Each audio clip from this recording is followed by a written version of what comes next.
നമസ്കാരം. ഇന്നത്തെ ക്ലാസ്സിൽ നമ്മൾ ഡിസ്കസ് ചെയ്യുന്നത് tax planning in various circumstances എന്നുള്ള മൊഡ്യൂളാണ്. നമുക്കറിയാം ടാക്സ് പ്ലാനിംഗ് എന്ന് പറഞ്ഞിട്ടുണ്ടെങ്കിൽ നിയമവിധേയമായിട്ട് ടാക്സ് മിനിമൈസ് ചെയ്യാൻ എടുക്കുന്ന നടപടികളെയാണ് നമ്മൾ ടാക്സ് പ്ലാനിംഗ് എന്ന് പറയുന്നത്. അതായത് നിയമം വയലേറ്റ് ചെയ്യാതെ, ഇൻകം ടാക്സ് ആക്ട് പറയുന്ന പ്രൊവിഷൻസ് ഒന്നും വയലേറ്റ് ചെയ്യാതെ നിയമത്തിലുള്ള കാര്യങ്ങൾ കൃത്യമായിട്ട് ഉപയോഗിച്ചുകൊണ്ട് ടാക്സ് മിനിമൈസ് ചെയ്യുന്ന ഇതിനെയാണ് ടാക്സ് പ്ലാനിംഗ് എന്ന് പറയുന്നത്. ഓക്കെ, അപ്പോൾ ടാക്സ് പ്ലാനിംഗ് ഏതൊക്കെ സാഹചര്യങ്ങളിലാണ് നമുക്ക് ടാക്സ് പ്ലാനിംഗ് ചെയ്യേണ്ടത് എന്നുള്ളതാണ് നമ്മൾ നോക്കുന്നത്. ഓക്കെ, അപ്പം നമ്മൾ നോക്കാം, നമുക്ക് ടോപ്പിക്കിലേക്ക് ഇറങ്ങാം. Area of tax planning in the context of income tax act 1961. Some important areas where tax planning is required is explained below. അപ്പോൾ നമ്മൾ ഒരു ബിസിനസ്സിന് ലൊക്കേഷൻ തീരുമാനിക്കുമ്പോൾ, ബിസിനസ്സിന് നാച്ചർ തീരുമാനിക്കുമ്പോൾ, ദെൻ കോർപ്പറേറ്റ് റീസ്ട്രക്ചറിങ്ങിൻ്റെ സമയത്ത്, ഫിനാൻഷ്യൽ മാനേജ്മെന്റിൽ, എംപ്ലോയ്മെന്റ് റെമ്യൂണറേഷൻ ഫിക്സ് ചെയ്യുന്ന സമയത്ത്, ദെൻ എന്താണ് സ്പെസിഫിക് മാനേജർ ഡിസിഷൻസ് എടുക്കുന്ന സമയത്ത്, ദെൻ നോൺ റെസിഡൻസിന്റെ കാര്യങ്ങളിൽ, ഇവരുടെയൊക്കെ ഈ കേസുകളിലേക്ക് നമ്മൾ ചില കാര്യങ്ങൾ കൺസിഡർ ചെയ്തിട്ട് വേണം എന്ത് ചെയ്യാൻ, ടാക്സ് പ്ലാനിങ് അല്ലെങ്കിൽ നമ്മൾ തീരുമാനിക്കുക. ഓക്കെ, ടാക്സുമായി ബന്ധപ്പെട്ട് ചില കാര്യങ്ങൾ കൺസിഡർ ചെയ്തിട്ട് വേണം, അതായത് ടാക്സ് ബെനിഫിറ്റ് കിട്ടുന്ന ചില പോയിന്റ്സുകളൊക്കെ മനസ്സിലാക്കിയിട്ട് വേണം നമ്മൾ അത്തരത്തിലുള്ള തീരുമാനങ്ങൾ എടുക്കാൻ. അപ്പൊ എന്തൊക്കെയാണ് ഓരോരോ കേസിൽ, അപ്പോൾ ഒരു ബിസിനസ്സിന് ലൊക്കേഷൻ തീരുമാനിക്കുമ്പോൾ എന്തെല്ലാം കാര്യങ്ങളാണ് നമ്മൾ നോക്കേണ്ടത് നോക്കാം.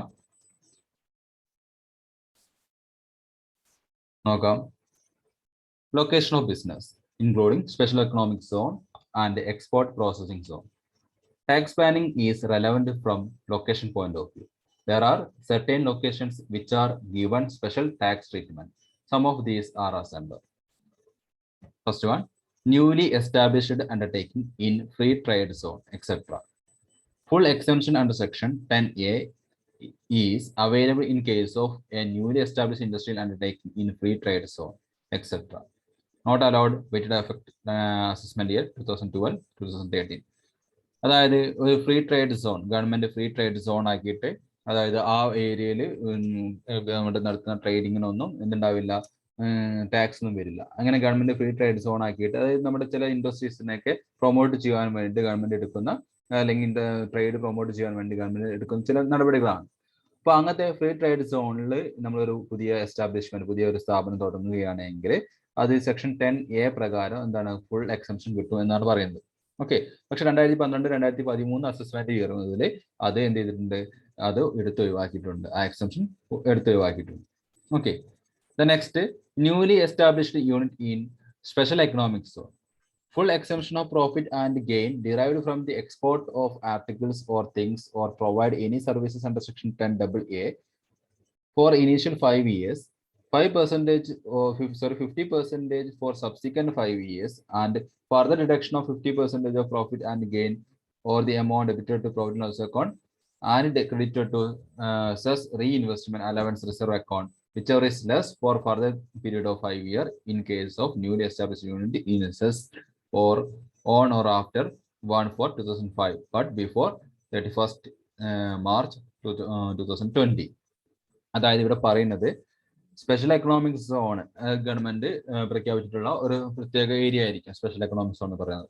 അപ്പൊ അങ്ങനെയുള്ള സ്പെഷ്യൽ എക്കണോമിക് സോണിൽ നമ്മൾ ഒരു ബിസിനസ് തുടങ്ങുകയാണെന്ന് വിചാരിക്കുക. അവിടെയുള്ള ആ ബിസിനസിന്റെ ഏൺ ചെയ്യുന്ന പ്രോഫിറ്റ്, അത് അല്ലെങ്കിൽ ഗെയിന്, അതെങ്ങനെയാണ്, എക്സ്പോർട്ട് ഓഫ് ആർട്ടിക്കിൾ, അത് തിങ്സ്, അല്ലെങ്കിൽ കയറ്റുമതിയിൽ നിന്ന്, അല്ലെങ്കിൽ ആർട്ടിക്കിൾസ് തിങ്സ് ഒക്കെ കയറ്റുമതി നടത്തുന്ന, എക്സ്പോർട്ട് നടത്തുന്നതിൽ നിന്നോ, അതല്ലെങ്കിൽ സെക്ഷൻ 10AA പറയുന്ന സർവീസസ് ഒക്കെ പ്രൊവൈഡ് ചെയ്യുന്നതിന്റെ ഭാഗമായിട്ടോ ആയിരിക്കും ഇത് കിട്ടുന്നത്, നമുക്ക് ഇൻകം ഉണ്ടാകുന്നത് എങ്കിൽ നമുക്ക് ആദ്യത്തെ 5 വർഷം എന്താണ്, ഫുൾ എക്സംഷൻ കിട്ടും.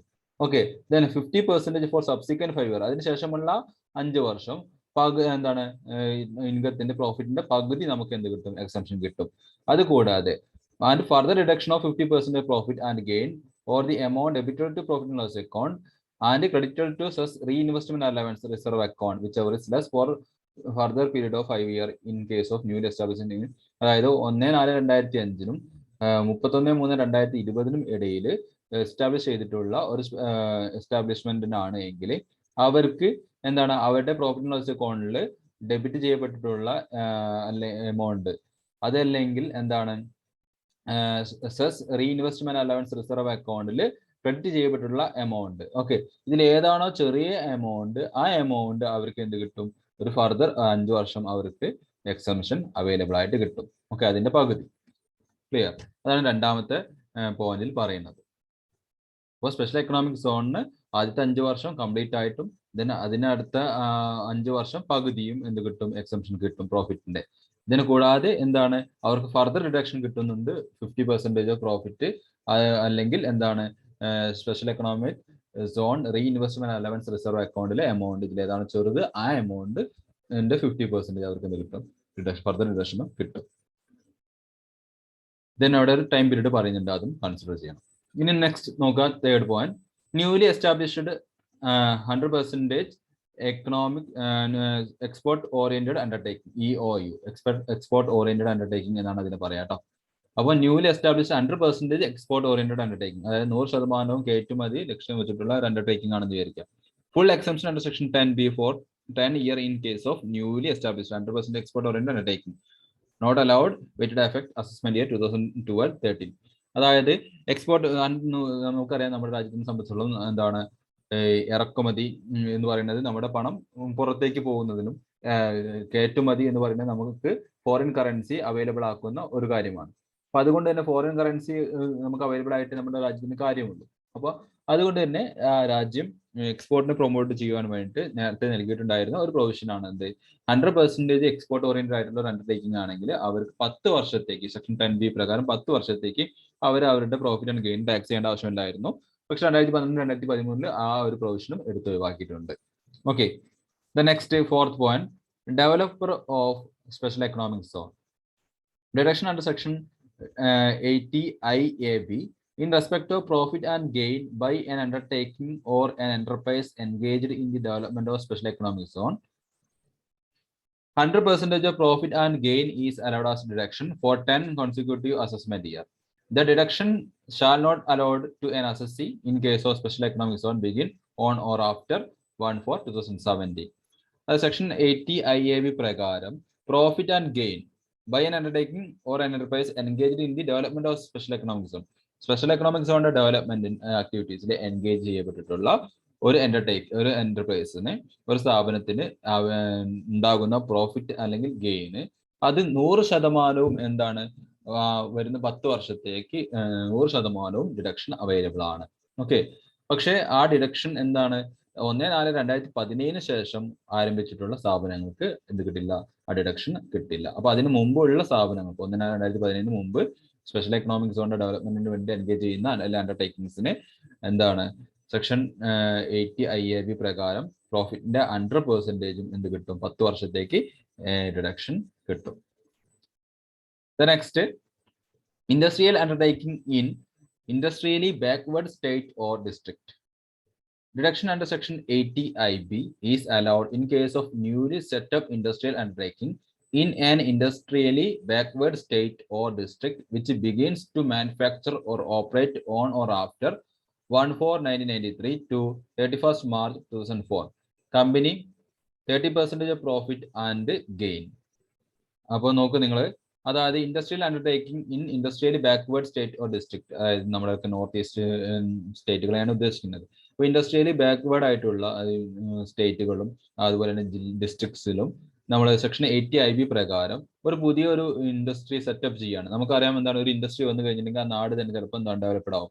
അപ്പോൾ അത്തരത്തിലുള്ള മേഖലയിൽ, ഇൻഡസ്ട്രീസ് ഒന്നും ഇല്ലാത്ത ഒരു മേഖലയിൽ ഒരു പുതിയ ഇൻഡസ്ട്രി തുടങ്ങുവാൻ ഗവൺമെന്റ് സപ്പോർട്ട് കിട്ടും. കാരണം എന്താണ്, അവിടെ റോഡ് വികസിക്കും, അങ്ങനെ പല മേഖലയിലും വികസനം ഉണ്ടാവും.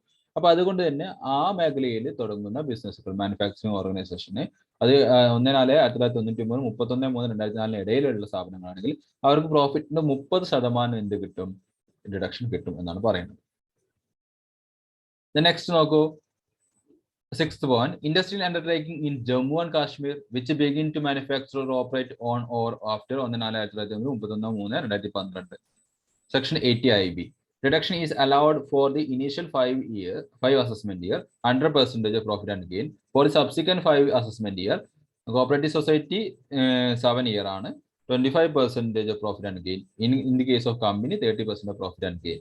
ഓക്കെ, അപ്പൊ ഇവിടെ പറയുന്നത് ഇത്രയേ ഉള്ളൂ. എന്താണ്, ജമ്മു ആൻഡ് കാശ്മീരിൽ നേരത്തെ പറഞ്ഞ അതേ പ്രൊവിഷൻ പോലെ തന്നെ ജമ്മു ആൻഡ് കാശ്മീരിൽ ആണ് എന്ത്, എന്ന് വിചാരിക്കാം.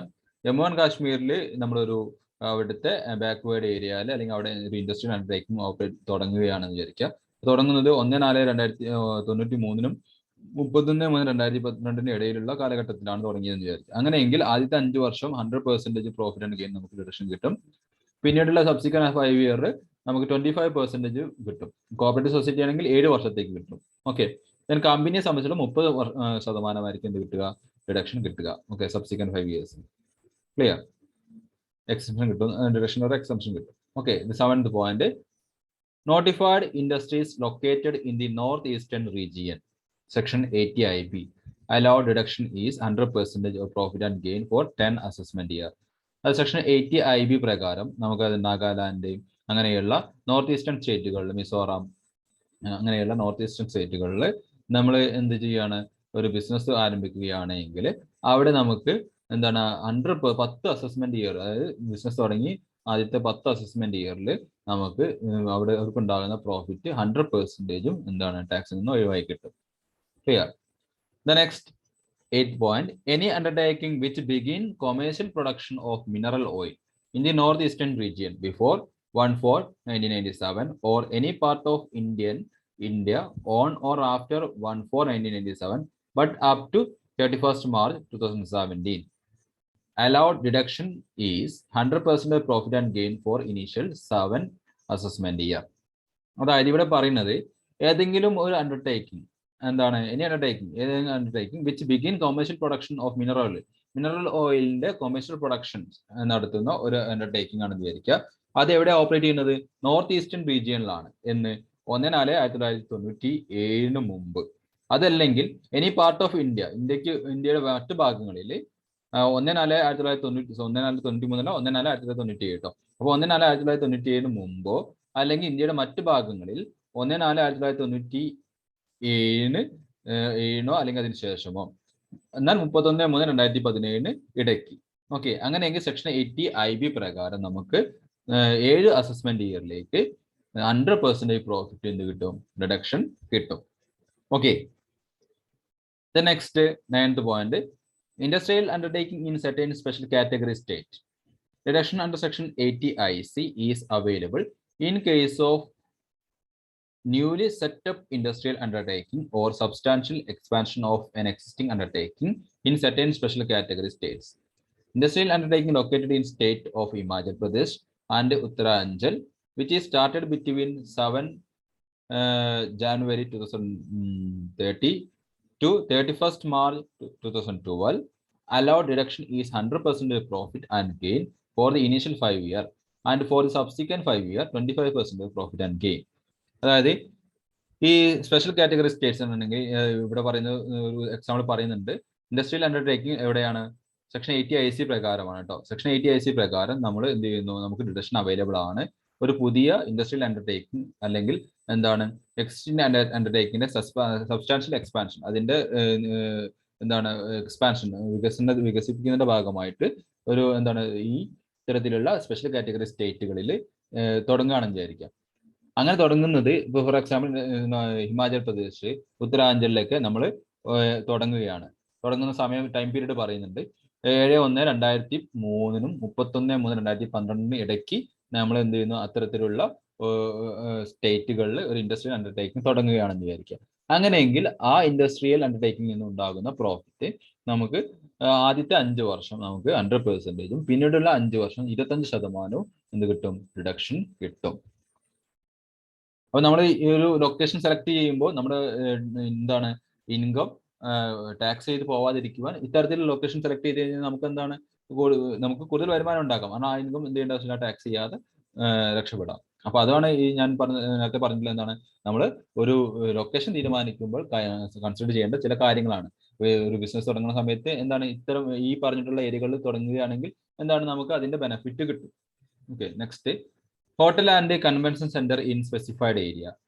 Deduction under section 80 ID is allowed in respect of profit and gain from business of hotel and convention center in specified area or a hotel at a World Heritage State. Allowed deduction is 100% of profit and gain for initial 5 assessment year. അപ്പോൾ specified ഏരിയാസിൽ അതുപോലെ തന്നെ എന്താണ് ആക്ടിൽ പറയുന്ന ചില specified ഏരിയാസിൽ നമ്മൾ ഹോട്ടലോ convention സെന്ററോ ഒക്കെ തുടങ്ങുകയാണെന്ന് വിചാരിക്കാം. അങ്ങനെയെങ്കിൽ നമുക്ക് എന്ത് കിട്ടും? 80 പ്രകാരം വേൾഡ് ഹെറിറ്റേജ് സെന്റർ എന്ന് പറഞ്ഞാൽ നമുക്കറിയാം ലോക പൈതൃക കേന്ദ്രങ്ങളിലൊക്കെ ആയിട്ടുള്ള അത്തരം ഇപ്പം എന്താണ് നമ്മുടെ താജ്മഹൽ അതൊക്കെ ലോക പൈതൃക കേന്ദ്രങ്ങൾ. അപ്പൊ അത്തരത്തിലുള്ള ഏരിയകളിലൊക്കെ നമ്മൾ എന്ത് ചെയ്യാണ്? ഒരു ഹോട്ടലോ അല്ലെങ്കിൽ ഒരു കൺവെൻഷൻ സെന്ററോ ഒക്കെ തുടങ്ങുക, അത്തരത്തിൽ ബിസിനസ് തുടങ്ങുകയാണെങ്കിൽ അതിന്റെ ഭാഗമായിട്ട് നമുക്ക് ആദ്യത്തെ 5 വർഷം നമുക്ക് ഒരു പ്രോഫിറ്റ് ആൻഡ് ഗെയിനിൽ 100% റിഡക്ഷൻ കിട്ടും. Okay, the 11th point, northeastern states. Deduction under section 80 IE is allowed in respect of certain undertaking in northeast states. 1-2007 31-2017 ഇടയിലായിരിക്കണം അവിടെ നോർത്ത് ഈസ്റ്റേൺ സ്റ്റേറ്റ്സിൽ നമ്മൾ എന്തെങ്കിലും ബിസിനസ് തുടങ്ങുകയാണെന്ന് വിചാരിക്കുക. അത് തുടങ്ങുന്ന 1-4-2007 31-3-2017 ഇടയ്ക്കായിരിക്കണം. അങ്ങനെയെങ്കിൽ 10 വർഷത്തേക്ക് നമുക്ക് എന്ത് കിട്ടും? സെക്ഷൻ 80 IE പ്രകാരം നമുക്ക് 100% പ്രോഫിറ്റ് ആൻഡ് ഗെയിൻ റിഡക്ഷൻ കിട്ടും. ദെൻ 12th point നോക്കുക, extra depreciation in notified backward area. Extra depreciation in notified backward area. Okay, notified backward ഏരിയയിൽ നമ്മൾ എന്തെങ്കിലും ബിസിനസ്സുകൾ തുടങ്ങുകയാണെന്ന് വിചാരിക്കുക. അങ്ങനെയെങ്കിൽ with effect from 2000 assessment year 2016-17 any assessee setting up new manufacturing undertaking in the States of Andhra Pradesh, Telangana, Bihar, west Bengal will be eligible for an extra depreciation of 50% of the cost of new asset. Okay, സാധാരണ നമുക്ക് എന്താണ് അസറ്റിന്റെ മുകളിൽ നമുക്ക് depreciation section 32 അനുസരിച്ച് കിട്ടും. അതിന് പുറമെ നമ്മൾ എന്ത് ചെയ്യാണ്? ബാക്ക്വേർഡ് ഏരിയാസ്, നമ്മുടെ രാജ്യത്തെ ബാക്ക്വേർഡ് പിന്നോക്കം നിൽക്കുന്ന ചില സംസ്ഥാനങ്ങളാണ് ഈ പറഞ്ഞ ആന്ധ്രാപ്രദേശ്, തെലുങ്കാന, ബീഹാർ, വെസ്റ്റ് ബംഗാൾ ഒക്കെ പറയുന്നത്. അത്തരത്തിലുള്ള ബാക്ക്വേർഡ് സ്റ്റേറ്റുകളിൽ നമ്മൾ എന്തെങ്കിലും ബിസിനസ് മാനുഫാക്ചറിംഗ് അണ്ടർടേക്കിംഗ് തുടങ്ങിയെന്ന് വിചാരിക്കുക. അപ്പൊ അവിടെ ഒരു പുതിയ അസറ്റ് സെറ്റപ്പ് ചെയ്തിട്ടുണ്ടെങ്കിൽ ആ അസറ്റിന് നമുക്ക് സാധാരണ രീതിയിൽ ഡിപ്രീസിയേഷൻ കിട്ടും. അതിന് പുറമെ വീണ്ടും ഒരു 15% കൂടി നമുക്ക് അഡീഷണൽ ഡിപ്രീസിയേഷൻ നമുക്ക് അവൈലബിൾ ആണ് എന്നുള്ളതാണ്. ഓക്കെ, അഡീഷണൽ ഡിപ്രീസിയേഷൻ കിട്ടിക്കഴിഞ്ഞാൽ ഗുണം എന്താണ്? നമ്മുടെ പ്രോഫിറ്റ് ഡിപ്രീസിയേഷൻ എന്ന് പറഞ്ഞാൽ നമുക്ക് അറിയാമല്ലോ എന്താണ് അതിന്റെ പ്രത്യേകത. അത് പേപ്പറിൽ കാണിക്കുന്ന ഒരു എമൗണ്ട്, ഡെബിറ്റ് സൈഡിൽ കാണിക്കുന്ന ഒരു എമൗണ്ട് ഒന്നുമില്ല. ആക്ച്വൽ ബിസിനസ്സിന് അതിന് മൂവ്മെന്റ് ഒന്നും ഇല്ലാന്ന് അറിയാമല്ലോ. ഇതിന് ആ എമൗണ്ട് മാറ്റി വെച്ചാൽ നമുക്ക് എന്താണ് ഭാവിയിൽ നമുക്ക് പുതിയ അസറ്റ് വാങ്ങാനും പറ്റും. ഓക്കെ, അപ്പൊ അങ്ങനെ ഒരു ബെനിഫിറ്റ് ഇതിനുണ്ട്. അതായത് നമ്മുടെ ആക്ച്വൽ നമ്മുടെ എന്താണ് പ്രോഫിറ്റ് പോവില്ല. അപ്പൊ അഡീഷണൽ ഡിപ്രീസിയേഷൻ 15% കിട്ടും എന്നതുകൊണ്ടുള്ള ഗുണം അതാണ്. എന്താണ്? പ്രോഫിറ്റ് കുറയും, എന്നാൽ ആക്ച്വലി നമ്മുടെ കഴിഞ്ഞ എമൗണ്ട് കുറയുന്നില്ല. പ്രോഫിറ്റ് കുറയുമ്പോൾ സ്വാഭാവികമായിട്ട് ടാക്സ് ഗവൺമെന്റിലേക്ക് പോകുന്നത് കുറയും. Okay, then the 13th point, deduction in respect of certain income of offshore banking unit in special economic zone, section 10 IA. 100% of such income will be allowed as deduction for 5 consecutive assessment year and thereafter 50% of such income for 5 consecutive assessment year. അപ്പോൾ offshore banking യൂണിറ്റിന്, special economic സോണിലെ offshore banking യൂണിറ്റിന് എന്ത് കിട്ടും? ആദ്യത്തെ 5 വർഷത്തേക്ക് 100% deduction കിട്ടും. പിന്നീടുള്ള 5 വർഷത്തേക്ക് 50% ഡിഡക്ഷൻസ് കിട്ടും. ഓക്കെ, 13 പോയിന്റ്സ് ആണ് നമ്മൾ ഇപ്പൊ നോക്കിയിട്ടുള്ളത്. അപ്പം ഇനി നോക്കാം സെക്ഷൻ 10AA. എന്താണ് section 10AA? Income from newly established unit in special economic zone. Section 10AA പറയുന്നത് എന്താണെന്ന് നോക്കാം. This is applicable to newly established unit in special economic zones and must have begun manufacture or production or article in assessment year 2006-17 onwards and but up to assessment year 2020-21. Section 10AA പറയുന്നത് ഒരു special economic സോണിൽ establish ചെയ്യപ്പെട്ടിട്ടുള്ള ഒരു newly establish ചെയ്യപ്പെട്ടിട്ടുള്ള business യൂണിറ്റിന് കിട്ടുന്ന എക്സംഷനെ കുറിച്ചാണ്. Okay, അവിടെ പറയുന്നത് എന്താണ്? 2006-2007 അസസ്മെന്റ് ഇയർ മുതൽ 2020-2021 അസസ്മെന്റ് ഇയറിന്റെ ഇടയ്ക്ക് എന്ത് ചെയ്യണം? പുതിയ എസ്റ്റാബ്ലിഷ്മെന്റ് വരണം. Okay, deduction depends upon quantum of profit derived from export of article or things or services including computer software. അപ്പൊ നമ്മൾ എത്രത്തോളം എക്സ്പോർട്ട് ആക്ടിവിറ്റിയിൽ നിന്നും ഉണ്ടായിട്ടുള്ള പ്രോഫിറ്റിന്റെ അടിസ്ഥാനത്തിലാണ് നമുക്ക് എന്ത് കിട്ടുന്നത്? ടോട്ടൽ പ്രോഫിറ്റിന്റെ മുകളിലല്ല, എക്സ്പോർട്ട് പ്രോഫിറ്റിന്റെ മുകളിൽ കിട്ടുന്ന എമൗണ്ടിനാണ് നമുക്ക് എന്ത് കിട്ടുന്നത്? ഡിഡക്ഷൻ കിട്ടുന്നത്. അത് കാൽക്കുലേറ്റ് ചെയ്യുന്ന രീതി എന്തായി പറയുന്നത് നോക്കുക. Profit of the business of the undertaking into export turnover divide by total turnover of business. അതായത് നമുക്ക് എത്രയാണ് എക്സ്പോർട്ട് ടേൺ ഓവറിലുള്ള പ്രോഫിറ്റ് എന്ന് അറിയാൻ വേണ്ടിയിട്ടാണ് അത്. അപ്പം എക്സ്പോർട്ട് ടേൺ ഓവർ എത്രയാണ്, അതിന്റെ അടിസ്ഥാനത്തിൽ എക്സ്പോർട്ട് പ്രോഫിറ്റ്, എക്സ്പോർട്ട് ആക്ടിവിറ്റീസിൽ നിന്നുണ്ടാകുന്ന പ്രോഫിറ്റ് നമ്മൾ വേർതിരിച്ചെടുക്കുന്നു. ആ എമൗണ്ടിലാണ് നമുക്ക് സെക്ഷൻ 10AA പ്രകാരം എന്ത് കിട്ടുന്നത്? എക്സംഷൻ കിട്ടുന്നത്. Okay, the next deduction for first 5 assessment year. 100% of the export profit and gain derived for a period of 5 consecutive assessment year, beginning with the assessment year relevant to the previous year, in which the unit begins to manufacture or produce such article or things or provide services. അപ്പോൾ deduction കിട്ടുന്നത് എങ്ങനെയാണ്? ആദ്യത്തെ 5 വർഷം എന്താണ്, first 5 year 100% കിട്ടും. Then beginning with assessment year അല്ലെങ്കിൽ previous in which the unit begin, അതായത് നമ്മുടെ യൂണിറ്റ് തുടങ്ങിയിട്ട്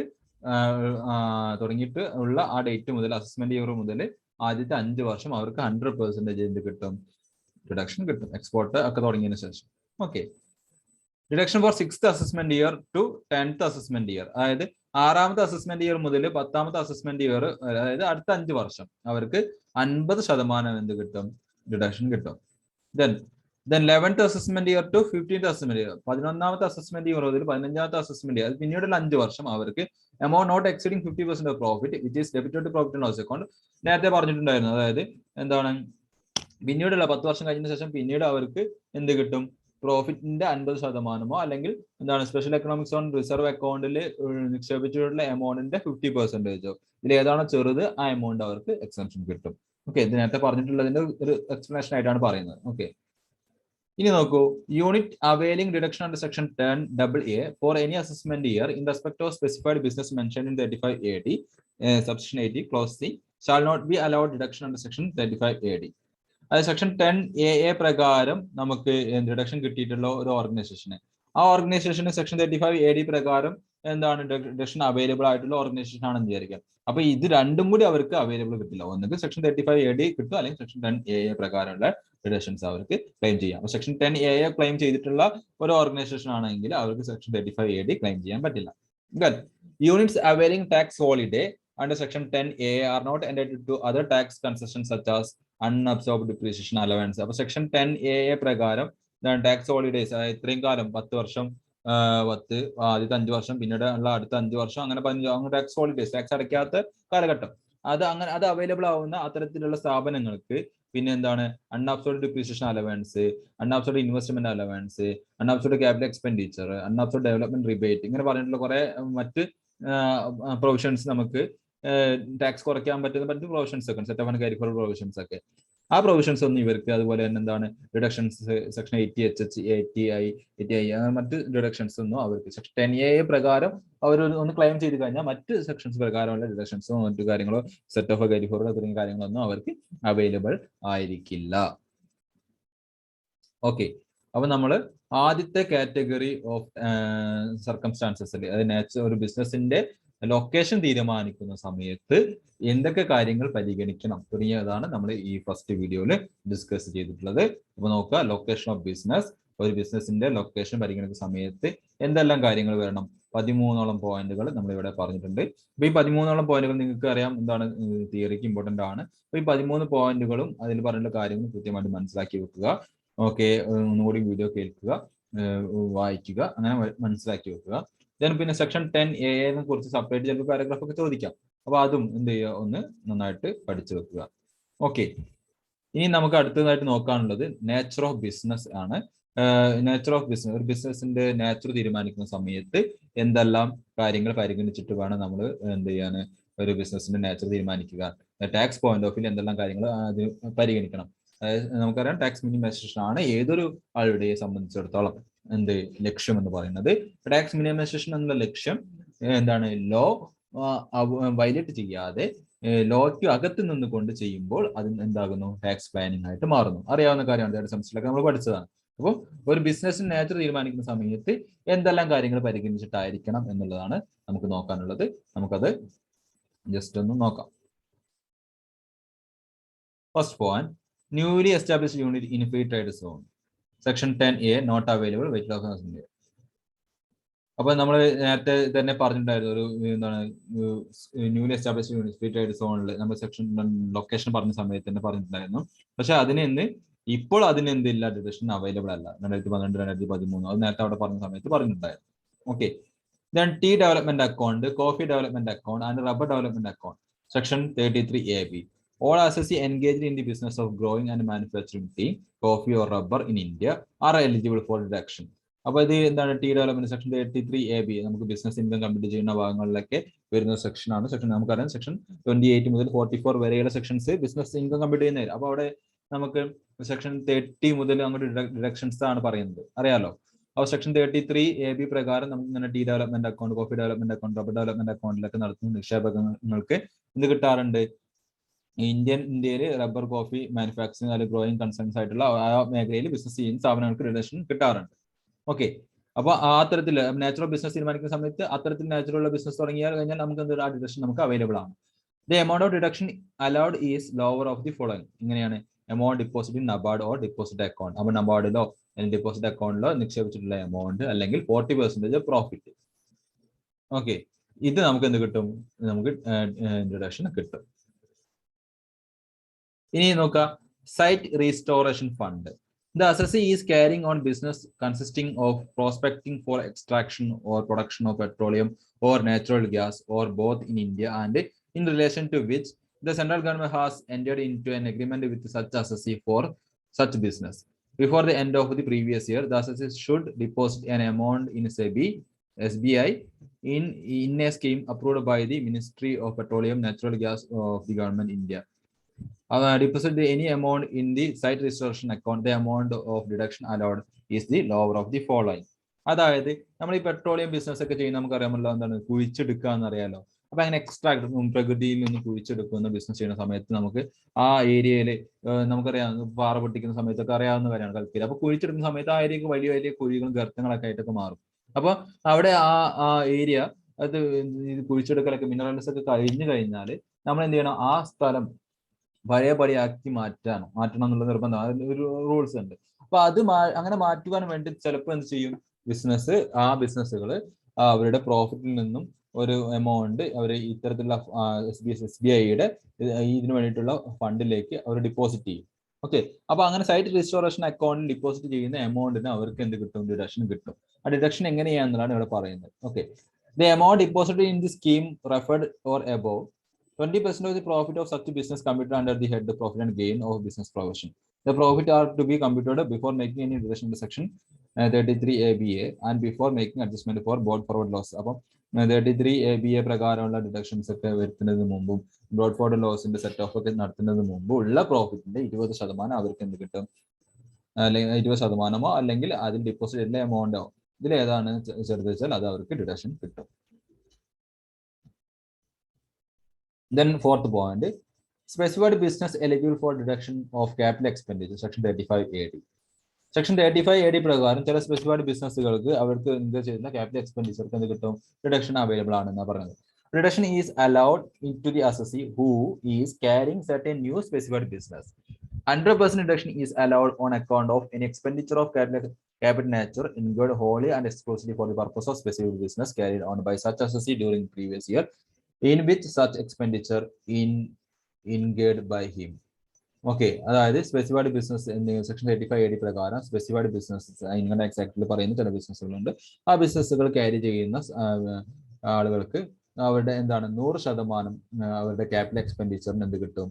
ക്യാപിറ്റൽ എക്സ്പെൻഡിച്ചർ എന്നാണ് അറിയാമല്ലോ. അപ്പൊ അതിന് 100% ആ ക്യാപിറ്റൽ എക്സ്പെൻഡിച്ചർ, ഇപ്പം ബിൽഡിംഗ് വാങ്ങാൻ, ലാൻഡ് വാങ്ങാൻ, അത്തരത്തിലുള്ള ക്യാപിറ്റൽ എക്സ്പെൻഡിച്ചർക്ക് 100% അവർക്ക് ഡിഡക്ഷൻ അവൈലബിൾ ആണ്.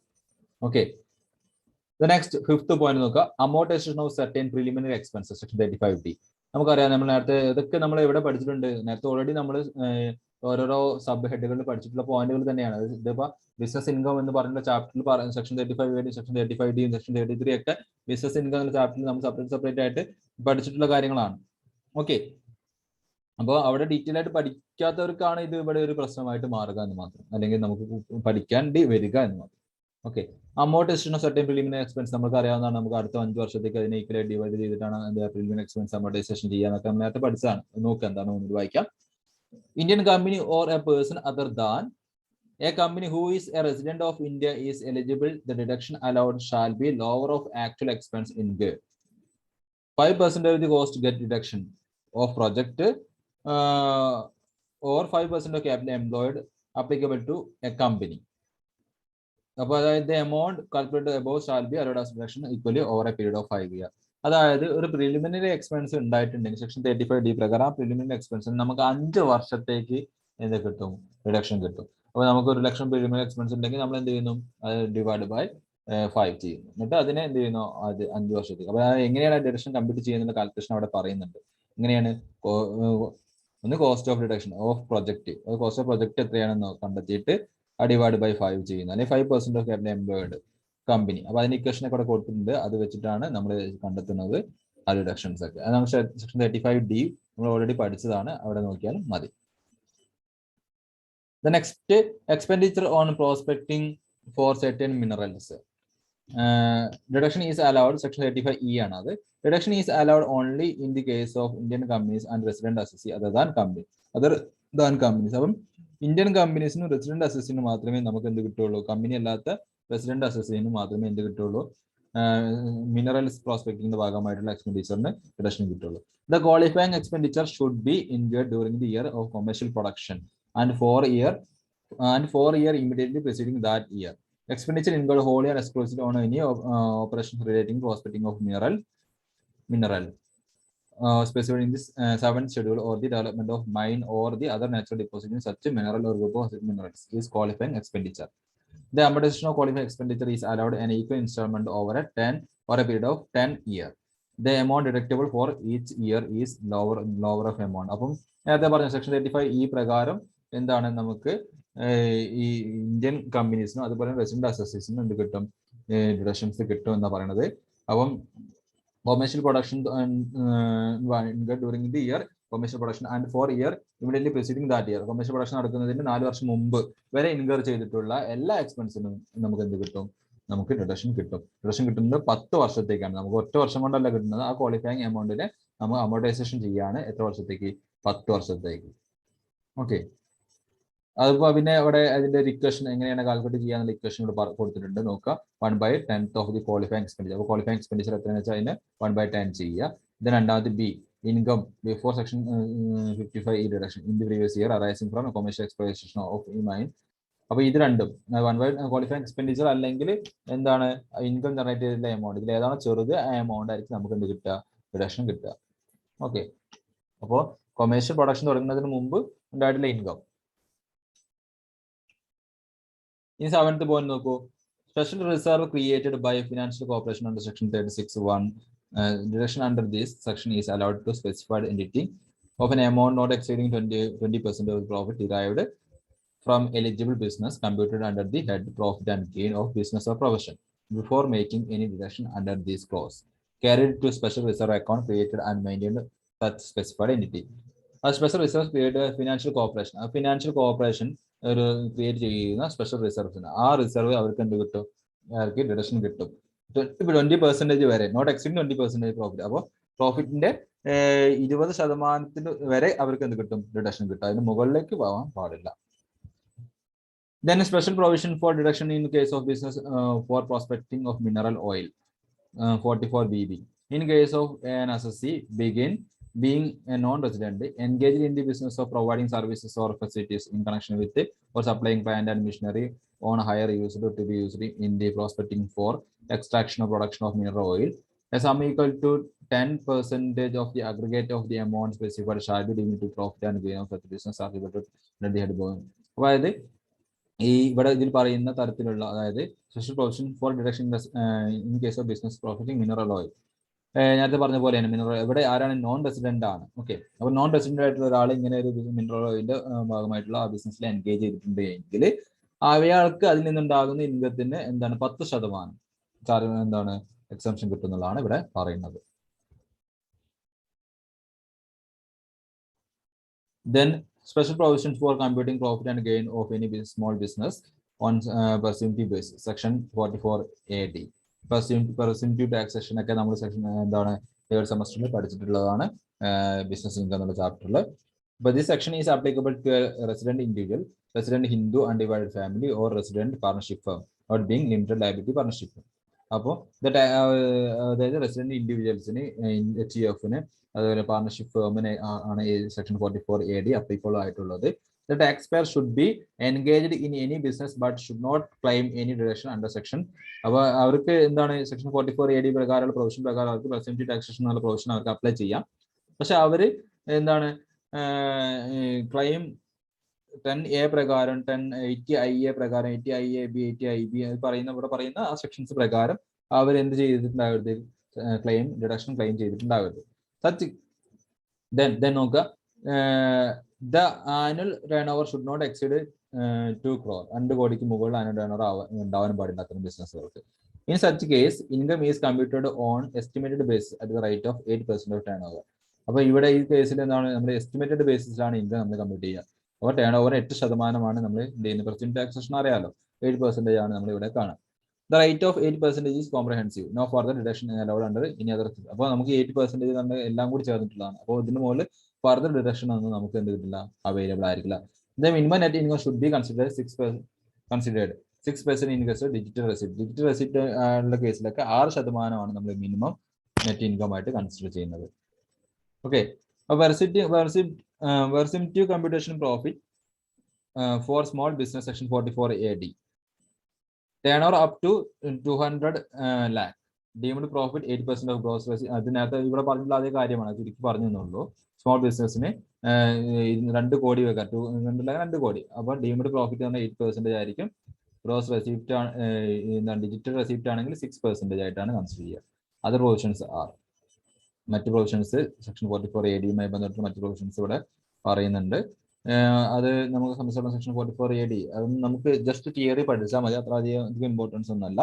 ഇതൊന്ന് വായിച്ചു നോക്കുക, നിങ്ങൾ അതൊന്ന് വായിച്ചു നോക്കുക. ആദ്യത്തെ ആ പാർട്ട് തന്നെ നിങ്ങൾക്ക് ധാരാളമാണ്. ഇത്രയും ഈ പാർട്ട് തന്നെ നിങ്ങൾക്ക് ധാരാളമാണ്, ഇത്ര മതി. അതർ പ്രൊവിഷൻസ് ഒന്നും വേണ്ട. അപ്പൊ ഇത്രയും നിങ്ങൾ ഈ തിയറി ഭാഗമായിട്ട് നിങ്ങൾ പഠിച്ചു നോക്കുക.